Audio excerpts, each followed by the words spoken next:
I don't want to set the world on fire.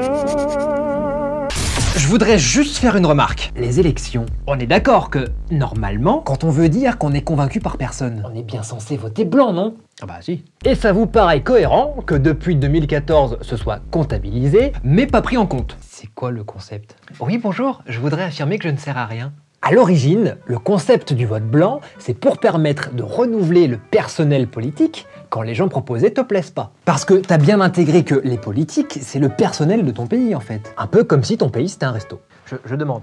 Manu, c'est happy hour sur le 49.3 ou pas? Normalement, un homme ou une femme politique, c'est toi qui l'embauches avec ton bulletin de vote. Après, tu le payes avec tes impôts. Jusque-là, c'est normal. Bon, sauf que souvent, c'est lui qui choisit son salaire. Et des fois, celui de sa femme, de ses enfants, de ses amis. Alors, quand ton personnel se met à faire n'importe quoi, comme vendre des armes pour obtenir la paix, ou laisser des gens mourir de froid au pied d'immeubles vides, bah c'est le moment de le renouveler. Et devine quoi, 86% des Français souhaiteraient aujourd'hui que le vote blanc ait un effet sur les suffrages. Pas beaucoup, 86. Elles sortent d'où tes statistiques? Tu cites jamais tes sources, si ça se trouve c'est ta sœur qui les a faites. Retire le doigt de ton nez. La source des mots que j'emploie, c'est le dictionnaire Larousse. Tu veux un mot? Et les statistiques, elles viennent d'un sondage. Ipsos. Et ce même sondage dit aussi qu'aujourd'hui, 40% de la population se dit prête à aller voter blanc. Bon, c'est vrai qu'un homme ou une femme politique d'aujourd'hui, ça ressemble plutôt à quelqu'un qui aurait fait des études très compliquées pour répondre précisément à côté de la question que tu lui poses.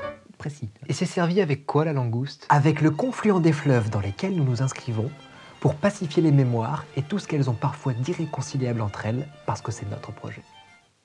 Non, bah je vais prendre des frites avec.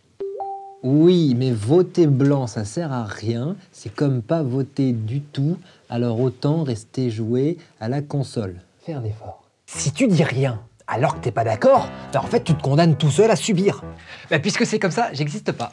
Voter blanc, c'est un choix qui signifie que t'es pas d'accord avec la sélection. Et par exemple, si tous les abstentionnistes venaient aux urnes pour s'ajouter au vote blanc, c'est-à-dire 32% des Français selon une étude du Centre de recherche politique de Sciences Po, bah ce serait juste un des premiers partis de France. Je te laisse faire le calcul tout seul. Au passage, c'est peut-être pour ça aussi que le vote blanc est pas pris en compte. Complot. Non mais parce que normalement, le principe du vote, c'est pas de choisir celui que tu détestes le moins, ou celui qui va te protéger du candidat qui te fait flipper. Alors ce soir, vous avez le choix entre une tarte goudron et cérumen, une soupe de morve cuite à l'étouffée, ou un émincé d'excréments au clou rouillé, spécialité du chef. Que le vote, c'est fait pour choisir celui ou celle qui te plaît. Donc en fait, sans la reconnaissance du vote blanc, on te force à élire quelqu'un par défaut. Hashtag vote utile. Et ensuite, on t'explique que c'est ton choix. Et tout le monde s'en fout. So, bongo, bongo, bongo, I don't wanna leave the Congo, no, no, no, no, no. Bon, bah pour le dessert, je vais prendre un sorbet comédon au coulis de mégot.